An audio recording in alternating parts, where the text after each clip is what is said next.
मंडळी, थंडी म्हटली की गरमागरम काहीतरी पाहिजे. तर त्यामध्ये आपण भजी खातो, पराठे खातो, असे वेगवेगळे पदार्थ गरमागरम खाण्यामध्ये खूप मजा येते हिवाळ्यामध्ये, थंडीमध्ये. तर चला, आज आपण आहे ना छान अशी कुरकुरीत कांद्याची भजी बनवूयात.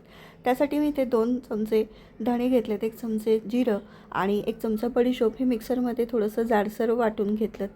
त्याच्यामध्येच हिरवी मिरची, लसूण, अद्रकसुद्धा थोडंसं दळून घेतलं. थोडंसं जाडसरच आहे ही पेस्ट.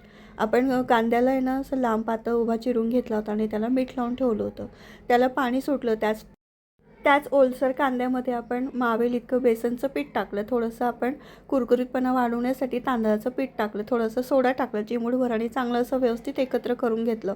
त्यामध्ये ना ओवासुद्धा टाकलेला आहे आपण. सर्व जिन्नस आहेत ना छान असं एकजीव करून घ्यायचं आणि तेल तापत ठेवायचं. छान असं गरम तेल झालं की गॅस मिडियम करायचा आणि छान अशी कांदा भजी आपण त्यामध्ये सोडायची. तर असं थोडंसं मोकळी सोडायची, छोटी छोटी केलेली आहे आणि मस्त अशी कुरकुरीत खेकडा भजी जशी कांदा भजी आहे तशी आपण तयार केलेली आहे.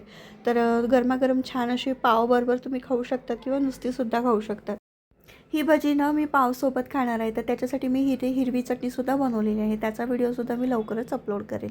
तर अशी छान अशी कुरकुरीत आपण कांद्याची भजी पावसोबत आपण खाणार आहोत. त्यासोबतच आपण टोमॅटो सॉस, हिरवी मिरची आपण छान तळून घेतलेली आहे. टोमॅटो सॉसबरोबर, मेयोनीजबरोबर ही छान अशी गरमागरम कांद्याची भजी खाणार आहोत. तर तुम्हीसुद्धा ही रेसिपी करून पहा. थंडीमध्ये तुम्हाला काय विशेष करून खायला आवडतं गरमागरम पदार्थ, ते तुम्ही मला कमेंट बॉक्समध्ये सांगू शकता. भेटूयात आपण पुढच्या व्हिडिओमध्ये. व्हिडिओ पाहिल्याबद्दल खूप खूप धन्यवाद. थँक्यू.